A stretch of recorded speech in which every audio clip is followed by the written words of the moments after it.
የቤተክርስቲያናችን ሊቅ ቅዱስ ያሬድ እንደተናገረው መድኃኒታችን ኢየሱስ ክርስቶስ መነሳቱን፣ መወለዱን፣ ማረጉን፣ ዳግም መምጣቱን ልክ እንደሌሎቹ ቅዱሳን በዝማሬ ተናግሯል፣ አስተምሯል። ወንጌልን ብሉይ ኪዳንን ሐዲስ ኪዳንን በሚገባ አብራርቶ አስተምሯል። ከዚህ ካስተማረበት ክፍል ይህ ትንሣኤው የፋሲካው ድጓ ምን ይላል? መድኃኒታችን አለ። በዓለም ብዙ መድኃኒት አለ። በዓለም ብዙ አዳኝ አለ። ቅድም እንዳልነው ብዙ ማከም ማዳን የሚችሉ ወዲያው ወስደናቸው በሽታ የሚያስታግሱልን መድኃኒቶች አሉ። ቅዱስ ያሬድ ግን እየዘመረ ያለው ያስተማረን ያለው ስለ እውነተኛው ስለ ዘላለማዊው ስለ አማናዊው መድኃኒት ነው እና ምን አለ? ተንሥአ መድኅን ክብረ ቅዱሳን፣ የቅዱሳን ክብራቸው አለ። የሰው ልጅ ክብሩ፣ የሰው ልጅ ሕይወቱ፣ የሰው ልጅ ልዕልናው፣ የሰው ልጅ መሰረቱ፣ የሰው ልጅ የመኖሩ ትርጉም እግዚአብሔር ነው። ሰው ያለ እግዚአብሔር ሺህ ጊዜ የተከበረ ቢሆን፣ ሰው ያለ እግዚአብሔር ሺህ ጊዜ ባለስልጣን፣ ሺህ ጊዜ ባለሀብት ቢሆን በእርግጠኝነት ጠዋት የወጣ ፀሐይ ያልነካው ጤዛ ነው። ፀሐይ ስትወጣ 3 ሰዓት 4 ሰዓት ላይ ይረግፋል። ያለ እግዚአብሔር የሆነ ሀብት፣ ያለ እግዚአብሔር የሆነ ስልጣን፣ ያለ እግዚአብሔር የሆነ ዕውቀትና ዝና ሁሉ ባዶ ነው። የቅዱሳን ሕይወታቸው አለ፣ የቅዱሳን ክብራቸው፣ የምእመናን ያመኑበት ሁሉ ያማኞች በሙሉ ክብራችን እርሱ መድኃኒታችን ተነስቷል አለ። ሁሉም በየራሱ እምነት በየራሱ ተቋም የሃይማኖቱ መስራች አለው፣ የሃይማኖቱ ጀማሪ አለው። ያ መሪው ያ የሃይማኖቱ መስራች የነገረውን ያስቀመጠውን ተከትሎ እኛ እኮ እንትና በነገረን ቅዱሱ እንትና በነገሩን መሰረት እያለ ይከተላል። እነዚያ ሁሉ በሙሉ ታሪክ እንደሚነግረን አልፈዋል፣ ሞተዋል፣ ተቀብረዋል። እስካሁን ድረስ መቃብሮቻቸው የአብዛኛው እንደው በምትክ ማስታወሻ ተሰርቶለት ካልሆነ በቀር አይታወቅም። የት እንደተቀበሩ ቦታው ጭምር አይታወቅም። ለስም አጠራሩ ክብር ይግባውና ጌታችንና አምላካችን መድኃኒታችን ኢየሱስ ክርስቶስ ግን እኛም ሌሎችም አሁን ያልኳቸው አካላት ጭምር በሚያውቁትና በሚረዱት መንገድ ተነስቶ መነሳቱ ተነግሯል። የተቀበረበት መካነ መቃብሩ ከዚያ ጊዜ ጀምሮ እስካሁን ድረስ የኢየሱስ ክርስቶስ መቃብር እየተባለ ይነገራል። እና እርሱ የታለ ሲባል ተነስቷል። መነሳት ብቻ አይደለም፣ አርጓል። ማረግ ብቻ አይደለም፣ ልጆቹን ሊሰበስብ ዳግም ይመጣል ተብሎ ከኛ አልፎ ይወርዳል ይወለዳል በሚሉ አይሁድ ዘንድ ይህ ታሪክ ይተረካል። የሚገርማችሁ ኢየሱስ ገና ይወለዳል ብለው ነው የሚጠብቁ ይሁዶች እዛው እስራኤል ያሉ። ግን ሲያስጎበኙ ይሄ የኢየሱስ መቃብር ነው ይላሉ። አያችሁት? ይወለዳል እያሉ ነው ሲያስጎበኙ ሲነግሩስ ይሄ የኢየሱስ መቃብር ነው። የዶኪ ማሰርግ የተደረገባት እነዚያ የድንጋይ ጋኖች እስካሁን ድረስ አሉ። እና ስትሄዱ ይሁዲዎች ራሳቸው ምንድነው የሚሉ? ኢየሱስ የዶኪማስ ቤት ተገኝቶ የወይን ጠጅ ያበረከተበት ወይም ደግሞ ውሃውን ወደ ወይን ጠጅ የለወጠባቸው ድንጋይ ጋኖች ይሏቸዋል። ስለዚህ የኔና የናንተ አምላክ በአይሁድ ዘንድ እግዚአብሔር የለም በሚሉ ዘንድ ደግሞ ኢየሱስ ክርስቶስ ይወለዳል በሚሉት ዘንድ ሳይቀር ክብራችን ሆኖ ኢየሱሳውያን ወይም ደግሞ የኢየሱስ ክርስቶስ ልጆች የድንግል ማርያም ልጆች በክርስቶስ ክርስቲያን የተባሉ የክርስቶስ የሆኑ ከሥላሴ የተወለዱ የሥላሴ ልጅነት ያገኙ እየተባልን እንድንጠራ ክብራችን ማን ነው? ኢየሱስ ክርስቶስ። ተንሥአ መድኅን ክብረ ቅዱሳን። እነዚያ የጠራቸው፣ እነዚያ የለያቸው፣ እነዚያ ያከበራቸው፣ እነዚያ ቅዱሳን ብሎ የጠራቸው እነዚያ ለዘላለም ሕያዋን ናቸው። በቤቱ በቅጥሩ የማይጠፋ ስም እንደሚሰጣቸው ቃል የተገባላቸው እነርሱ ወልደ እግዚአብሔር የእግዚአብሔር ልጆች ይባላሉ ተብሎ የተነገረልን የማይጠፋ ስም የተሰጠ ከማይጠፋው ዘር የተወለድን እኔና እናንተ ነን። እንኳን ደስ ያላችሁ ለእግዚአብሔር ልጆች።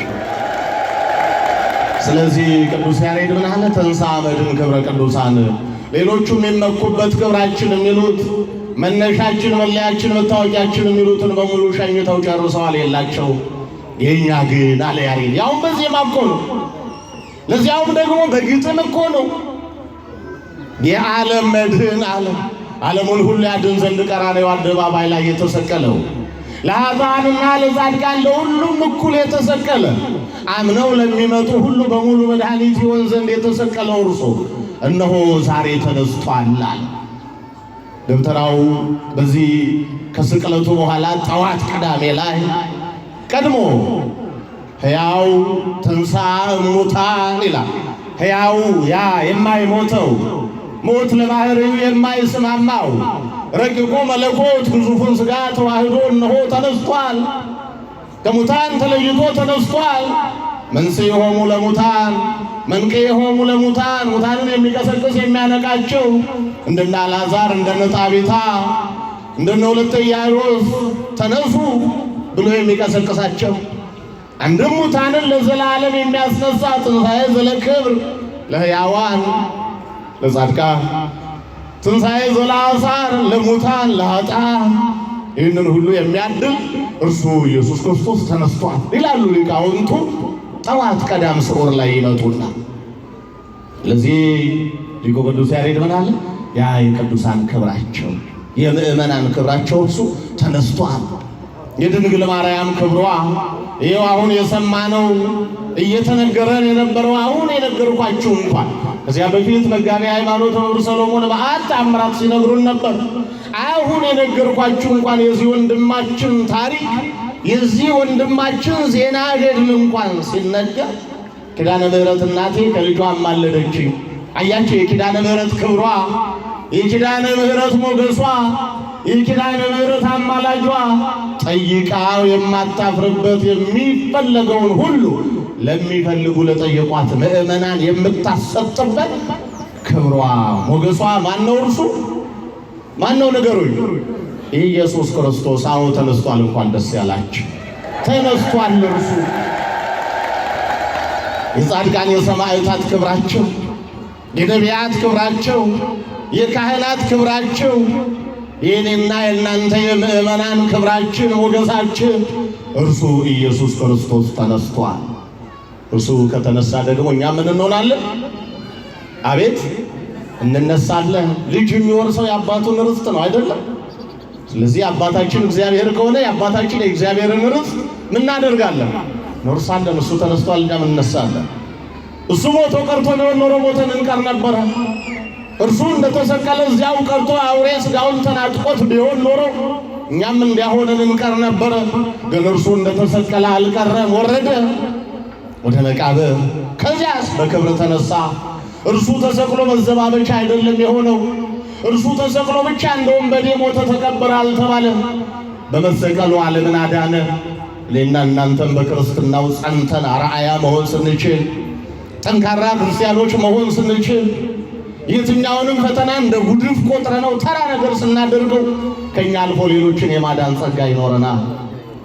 ቅዱሳኑ ለዚህ እኮ ነው ሰማዕታት በሙሉ አማን በመኑ ሰማዕት አማ ለዛ አለ ወቃው ደግሞ እንተ እግዚአብሔር ወታገሱ ሞተ በሬረ በእንተ መንግሥተ ሰማያት የተባለላቸው ስለ መንግሥተ ሰማያት ብለው መራራ ሞትን የታገሱ ስለ እግዚአብሔር መንግሥት ብለው ስለ እግዚአብሔር ክብር ብለው ስለ አባታቸው ስለ እግዚአብሔር ስለ ንጉሳቸው ስለ እግዚአብሔር ብለው መከራውን የታገሱ ዓለምን የናቁ እነዚያ ይኸው አማልዱን ድረሱልን ስንላቸው ይደርሱልናል። ከነርሱ አንዷ ደግሞ እናታችን ቅድስት ኪዳነ ምሕረት ናት።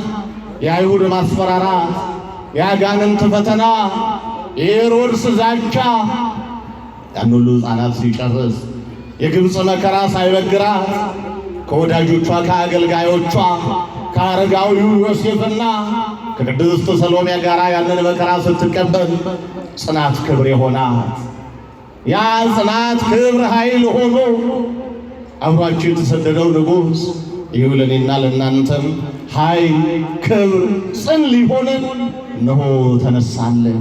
ያን የተነሳውን ንጉሥ ልናመሰግን ነው የመጣን።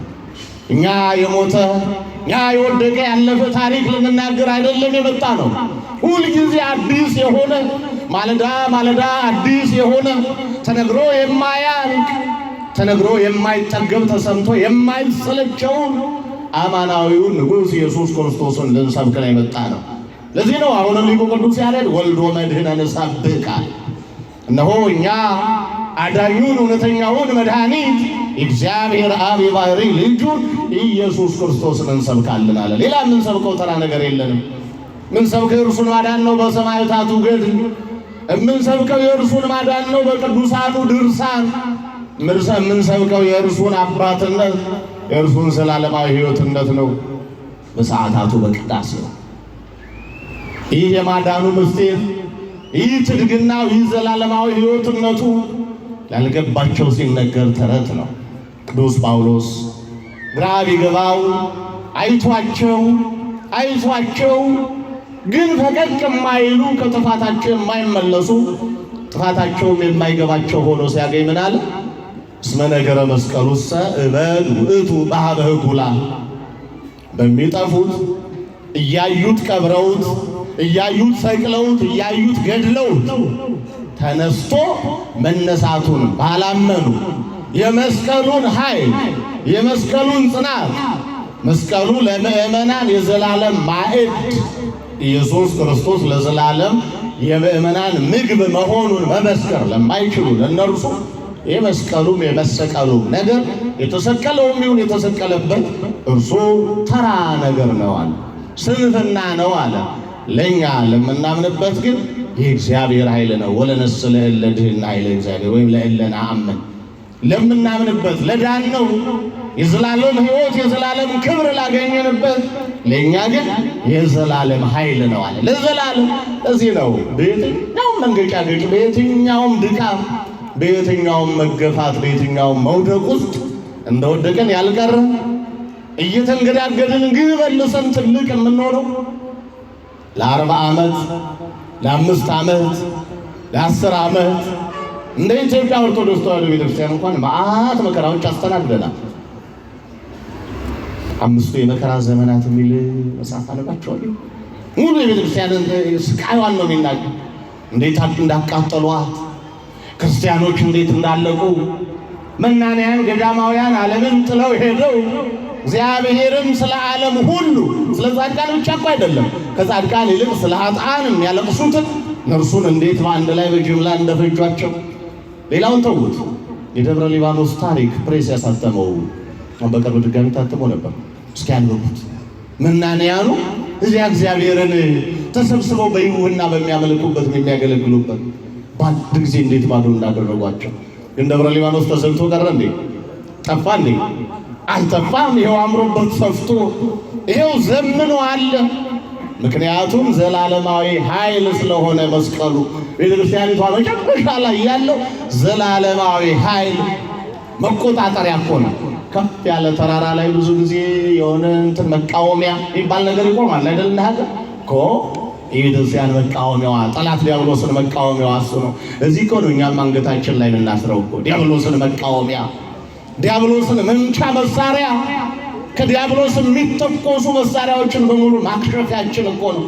ምናየው ነው አይደል? ሰሞኑን እንትናን ይህን ያህል አከሸፈች፣ ይህን ያህል እንዲህ ያደረገች የሚባለው እኛ ያከሸፍነው ቢነገር ስንቱ ይነገር። ቤተክርስቲያን ያከሸፈችው እኛ ስንል ሁላችን ከትላንት በፊት የነበሩ ከመጀመሪያው ጀምሮ የነበሩ ክርስቲያኖች ዓለም እስኪያልፍ ድረስ የሚኖሩትን ክርስቲያኖች ማለት ነው። በአንድ ሆነን እግዚአብሔርን ጠርተን የምናከሽፋቸው ስንት ከሰይጣን ዘንድ የተወረወሩ ፍላጻዎች ነበሩ እኮ። ግን ያ ሁሉ ከሽፎ ይኸዋለን እኛ ልጆቻቸው። አሁንም ከኛ አልፎ ለቀጣዩ ትውልድ ይደርሳል። የመስቀሉ ኃይል ለእኛ ድህነት ስለሆነ፣ የተሰቀለው እርሱ ዘላለማዊ መድኃኒት ስለሆነ፣ የተሰቀለው እርሱ ሞቶ ስላልቀረ፣ ያ የተቀበረው እርሱ መቃብር ይዘው ዘንድ ስላልቻለ፣ ሞት ሆይ ድል መንሳት የት አለ? መውጊያ የት አለ? መቃብር ሆይ ብዙዎቹን እዚያው ጠፍንገህ ይዘህ አስቀርተሃል፣ ባዶ አድርገሃል። እስካሁን በታሪክ ተነስተው ሄዱ የተባሉ የሉም። አሁን እና አልዓዛር ተነስተው ነበር፣ ግን መልሰው አርፈዋል። በታሪክ ተመዝግቧል።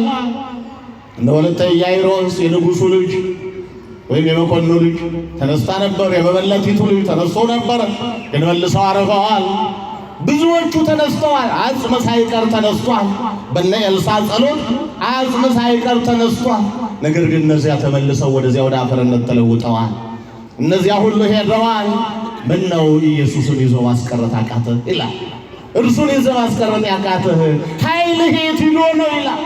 ከኃያላን በላይ ኃያል፣ ከልዑላን በላይ ልዑል፣ ጉልበተኛ ነኝ ከኔ በላይ ማንም የለም የሚለውን ሁሉ ማንበርከክ የቻለ ያ መቃብር ያ መልአከ ሞት ኢየሱስ ክርስቶስን ይዞ ማስቀረት አልቻለም። ሞት ይዘው ዘንድ አልቻለም አይደል የተባለው? ሞት ይዘው ዘንድ ያልቻለው እርሱ የድንግል ማርያም ልጅ ኢየሱስ ክርስቶስ ነው። ክብርና ምስጋና ለስም አጠራሩ ይሁን። አመስግኑት ምእመናን። ይህን አባት የምናመሰግንበትን ቤተ መቅደስ ነው ይኸው እየሰራን ያለ ነው። ሌላ ማንንም ልናወድስበት፣ ሌላ ምድራዊ ሥራ ልንሰራበት አይደለም። ሰማያዊውን ንጉሥ ልናከብርና ልንከብርበት፣ አክብረነው ልንከብር ነው። በነገራችን ላይ ማንም እግዚአብሔርን ሲያከብር ራሱን ነው የሚያከብር። እንኳን እግዚአብሔርን ሰዎችን ስናከብር የምንከብር እኛ ነን። ብናወርዳቸው እንወርዳለን፣ ቀድመናቸው ነው የምንወርድ። አንድ ደረጃ ካወረድናቸው 10 ደረጃ እግዚአብሔር ያወርደናል። እግዚአብሔርን ደግሞ የለም አይደለም እኮ ትቶኛል ብለን ባጉረመረምን ቁጥር እንኳን ወርደን ነው የምናገኘው። ስለዚህ በየትኛው መንገድ አምላኬ ሆይ አንተ የሰጠኝ ሁሉ ለኔ ወርቅ ነው፣ አንተ የሰጠኝ ሁሉ ለኔ ተስፋ ነው፣ ለኔ ደስታ ነው፣ እረፍት ነው እንበለው። መከራም ይሁን ሕመምም ይሁን ማር ይስሐቅ የተባለው ፈላስፋ እዚህ መጽሐፈ መነኮሳት ላይ መንፈሳዊ ፈላስፋ ነው። አንቀጽ 2 ላይ ምን ይላል? ወዳጄ እግዚአብሔር ትምህርት ቤቱ ብዙ ነው፣ በምን እንደሚያስተምርህ አታውቀው። ስለዚህ እግዚአብሔር በመከራ ሲያስተምርህ ተመስገን በለው። እግዚአብሔርን ተመስገን በለው፣ እግዚአብሔርን አክብረው። ያ የቅዱሳን ክብራቸው፣ ያ የቅዱሳን ሕይወታቸው እርሱ እግዚአብሔር ባንተ ሕይወት ውስጥ አንተ ተቀበልክ አለቀልህ ተብሎ ከተነገረ በኋላ ስትነሳ ያን ጊዜ ትንሣኤውን ያውጃል። ያን ጊዜ ያንተ ትንሣኤ የሌሎች ትንሣኤ ሆኖ ትምህርት ይሆናል። ያንተ ዝቅ ማለት፣ ያንተ መውረድ፣ ያንተ አንገት መድፋት ተመስገን ባልክ ቁጥር የብዙዎችን ትንሣኤ ያመቻቻል። ስለዚህ የክርስቲያኖች ድካም፣ ሕመም ትምህርት ቤት ነው ማለት ነው። ሊያስተምረን ስለወደደ ነው። ከዚያ ተምረን ስንጨርስ የምርቃቱ የኮንግራቹሌሽን ይባል። አቤት የእግዚአብሔር ሥራ! እገሌ እኮ አልቆለት፣ ቅድም እንደተባለው ልጁ ታፍኗል፣ አልቆልሃል አልነበር የተባለው? ተደውሎ የምትተርፍ አይደለችም ታፍናለች፣ እሷም የምትሄድ ናት አይደል የተባለው? ያው ተደውሎ ግን እግዚአብሔር ሥራ ሰራ፣ ይኸው ለእኛ ነገረን። ልክ እንዲህ የሚነገርላቸው እንድንሆን ያ ትንሣኤያችን ክብሩ ክብራችን የሆነው በልተነው ለዘላለም ሕያዋን የምንሆንበት፣ ጠጥተነው ለዘላለም ሕያዋን የምንሆንበት ያ የሰላሙ ንጉሥ ኢየሱስ ክርስቶስ እኔና እናንተ ጋር እንካችሁ ብሉኝ ብሎ መጥቷል። እንግዲህ ይህን ፋሲካ 50ውን ቀን ሙሉ የቻልነውን ያህል የተገኘውን እየቀማመስን ነው የምንኖረው። የተገኘችውን እየቀማመስን እናሳልፋለን። ልክ እንደዚህ ሁሉ ቅዱስ ሥጋው ክቡር ደሙን